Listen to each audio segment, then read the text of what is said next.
Достар, бәріне сәлем, қайырлы таң. Алматыда күн жылы, күздің лебі сезіліп тұр. Өте керемет ауа райы. Қазір бір ойымды айтқым келіп тұр.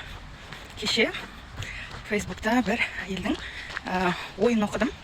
Ол ой әлеуметтік желідегі отырған ажырасқан әйелдер өз балаларының әкелері көмектеспейтіні туралы және мүлде араласпайтыны туралы айтылған.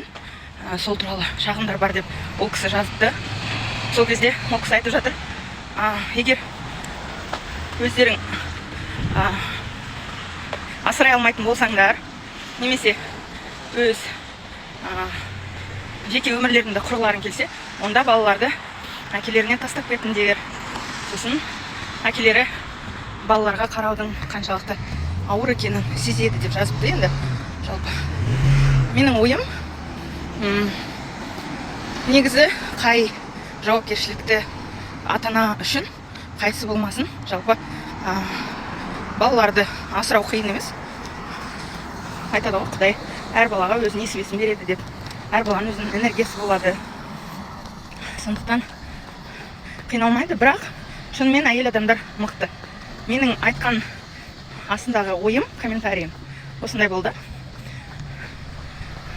Балаларды тастауға болады әрине, бірақ балалар үшін анасыз өмір сүру әр күні ол бақытсыз. Өйткені бала 18 жасқа дейін бәрі бірде ананың аурасында жүреді. Ананың мейірімі, махаббаты, оның жасаған әр нәрсесі балаға деген. Ол үлкен энергия.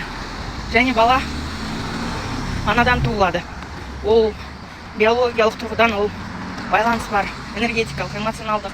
Жалпы бала үшін ана бүкіл әлем.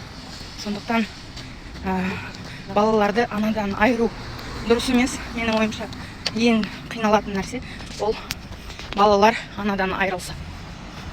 Бірақ қазір айту мүмкін адамдар, кейбір әйелдер бар, өздері тастап кетеді деген. Я, ондайлар да бар. Ондайлар да бар. Бірақ көбінесе аналар балаларын туды ма, ойлары, жүректері, жалпы өмірдің мәні сол баламен байланысты болады. Сосын Құдай не үшін баланы туды анаға берді? Энергия бар. Ол жерде баланы ары қарай өсіреді, тұқымды ары қарай апарады деген сондай ұғыммен жасалған деп ойлаймын. Әке жауапкершілік жасау керек. Әке жауапкершілікті болса, онда балаларға да жақсы, аналарына да жақсы. Жалпы әкесін өзіне жақсы, өткені сауап істеймін десең, өз балаларыңды асыра, сол кезде саған үлкен сауап болады. Сол аманат болды ма, жасау керек. Шынымен әртүрлі адамдар бар өмірде. Бақытты отбасылар көбірек болсын. Қазір көп дау жүріп жатыр. Ажырасқандар, ажыраспағандар, әйелдерге осындай сын бар. Тыныш отырыңдар, сондықтан қиналасыңдар ма? Ажыраспаңдар дегендей. Әртүрлі жағдай бар ғой. Жалпы эго деген нәрсе бар. Ол нәпсі. Эго ол адамды сондайға итермелейді. Әртүрлі ситуацияға. Сол ситуациядан жақсы ұтымды шығу үшін эгомен жұмыс істеу керек әр адам.